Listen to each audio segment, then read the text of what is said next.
has two prosthetics. It was so disgusting.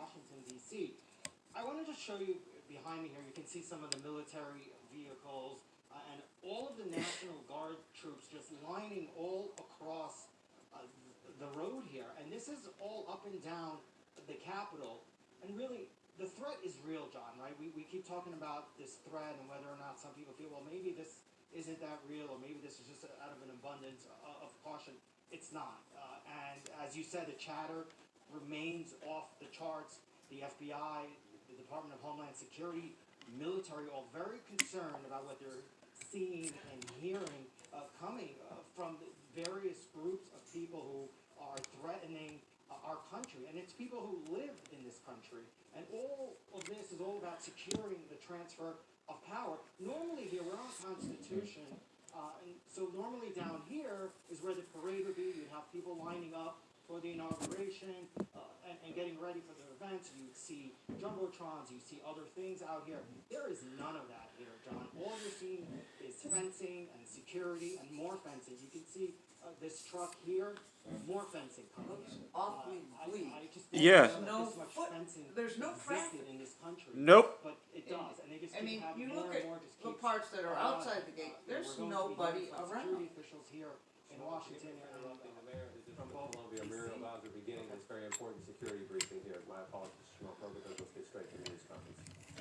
I'm here to provide an update on preparations for the 59th presidential inauguration.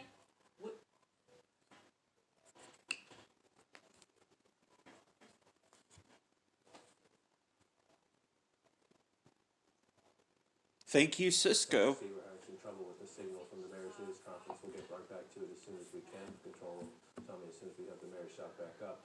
Dana Bash is with me in studio as we discussed. Simone was showing us there. I came to Washington just before the George H.W. Bush inauguration. Bill Clinton came after that two times, then George W. Bush. This is supposed to be a week that I know if you're watching at home, you're Democrat or Republican. It's a partisan week, sure. Your side won or your side lost.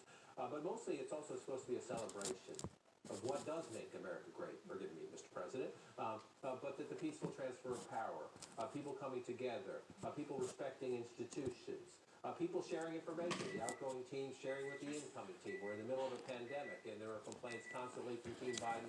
Okay. Team Trump is better in later days than it I'll was do 2 that, years ago. and then I will take you outside. Henry, Henry, we just turn the chicken, and and we'll go outside. Brave member of the National Guard, thank you for being there.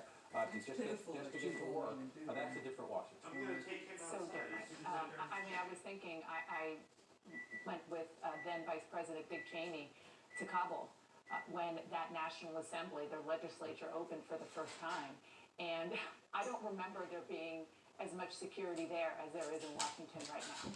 I mean, it is really, really remarkable. And yes, it is a celebration of the peaceful transition of power, but the fact that we have to have this city fortified with the military, and thank you for your service to everybody out there, in order to allow that peaceful transition to happen because of the actions and the words of the President of the United States is not something I will ever understand.